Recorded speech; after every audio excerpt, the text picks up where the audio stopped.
I'm off now to go and see the most reactive dog called Dante, who I ever worked with. And I worked with him for about a month and I improved his behaviour. He did come a long way, but I certainly didn't get him completely sorted, and as a result the owners are still struggling with him. So I thought, why don't I take him for a while, take him back to my house and see if I can actually help improve his behaviour a little bit more. Picked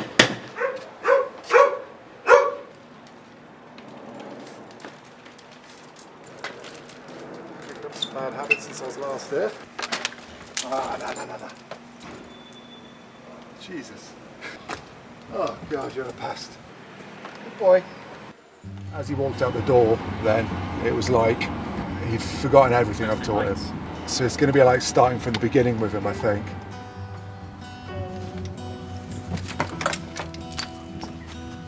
He's looking around straight away, thinking, what is this new place? Mark your territory, that's right. His home, mark it. We're about to go in now and probably see Rex straight away. I introduced him and Rex months ago and I was working with Dante. Dante, won't forget him, he loved Rex. The only dog that he spent so much time with. Other dogs he met for a few seconds, but then they were gone again. Let's explore. This is your new home. If you're showing a dog you're aware of their environment, trolling boundaries with them, it lets them know that you're aware of their concerns. Good boy. I won't better get him in his bed. You've got too much energy, haven't you, buddy? You know, I want to communicate for him to settle, but he's only going to be able to settle on his own terms when he's ready. And he'll settle once he feels confident and calm and secure. And obviously going to a new environment, how can he feel secure if he doesn't know where it is? And that's why I did a bit of patrolling the boundaries with him to show him, yeah, I understand. We're in a new place for you, but I'm here every step of the way. So anytime I go to a new place with a dog, I'm constantly in front showing them, don't worry, I'll lead you, I'll take care of any dangers when it comes. So I extend that everywhere. And if dogs start barking on the opposite side of the fence now and it worries him, I'll be sure to get up and deal with it immediately. We're going to go for a walk, and what Dante's never had is an outlet from all this stress. He's never been able to kind of relax. So I'm hoping we're not going to see any dogs out and we're going to have a lovely walk together. You can see him looking around. There's no way he's going to walk to heel. And people say, you've got to get your dog to walk to heel, obviously, but why have you got to get a dog to walk to heel? Why do dogs pull? Because they're trying to get to food, or they're trying to avoid weather conditions, or they might pull because they feel unsafe, or freeze because they feel unsafe. And in this context, it's a little bit of excitement and a little bit of feeling unsafe. So I can't just keep correcting him all the time. I've actually got to make him feel safe in his environment as well, and that's what I'm going to be doing over the next few weeks.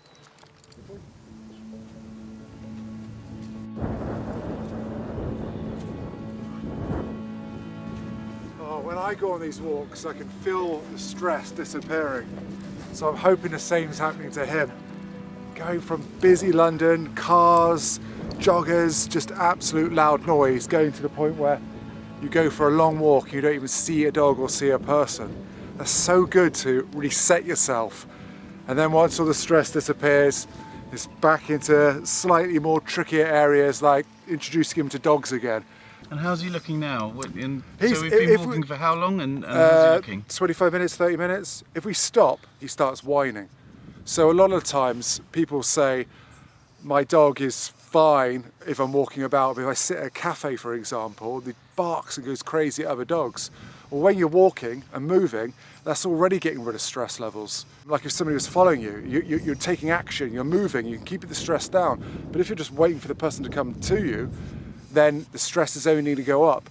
So still, of course he's not settled, he's far from it. We're going to have to do loads of these for him to feel totally calm, but it's just going to be consistent, calm, nice lessons each day. And that's what's going to get rid of his stress. Every time he thinks he hears a dog, he instantly toilets and starts kicking his scent up into the air to allow other dogs to know, hey, I'm around. But obviously these other dogs are probably very friendly. He's just feeling a bit insecure. Working with dogs is so much like working with people. They have all the same sort of concerns and posturing and showing insecurity to one another. And we often, when it comes to a dog, we either just call them aggressive, but it's what's behind that aggression. And usually it's insecurity. Dante's owners got him from a Spanish rescue, and he was a street dog. And I think he might have been on his own for a couple of years before he got rescued. It's very hard for them, and they can become some of the hardest dogs to work with because they've been so traumatized about their past experiences.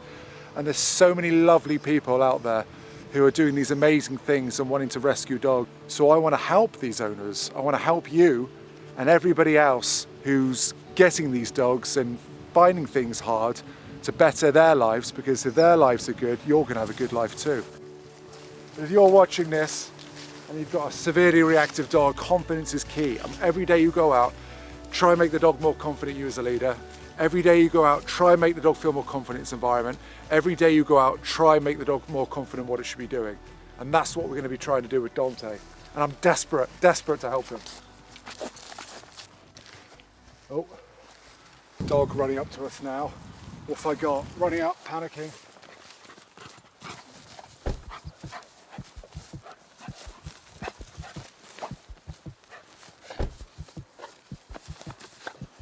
It's okay, good boy. It's okay, good boy, good boy. It's okay, good boy.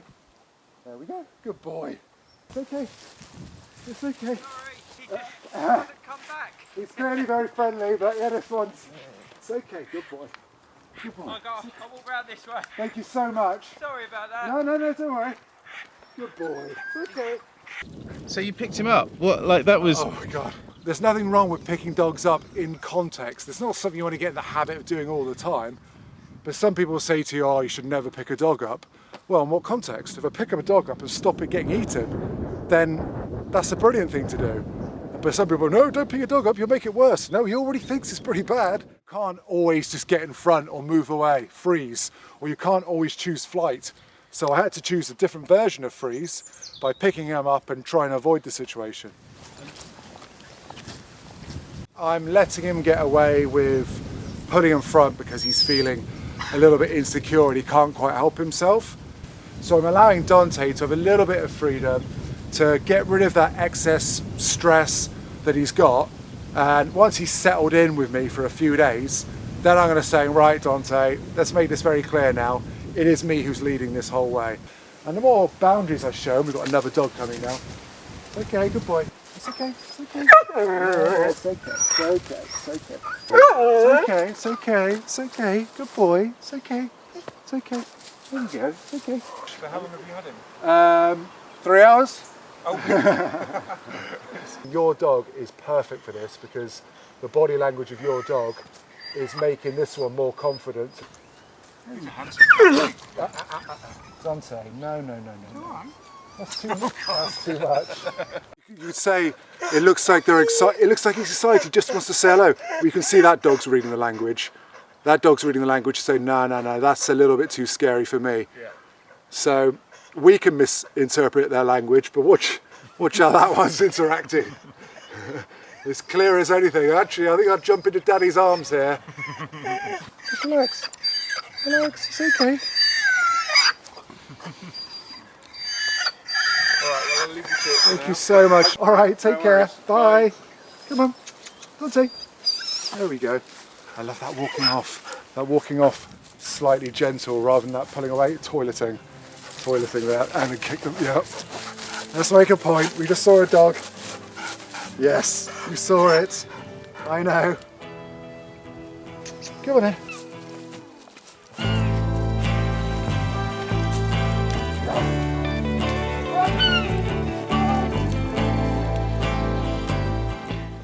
Roundup of today, it's gone much better than what I thought it would. I was expecting to have Dante right back to the beginning of the process when I started working with him a couple of years back. However, he seems to be very similar to how I've left him. Fortunately, with his owner, he still isn't quite convinced by her leadership yet.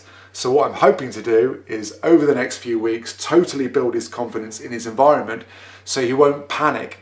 And then when he won't panic, he can then look at the more subtle language that she does. You've got to know the hows, the whys, the whats and the wheres and the whens in order to be able to address any behaviour.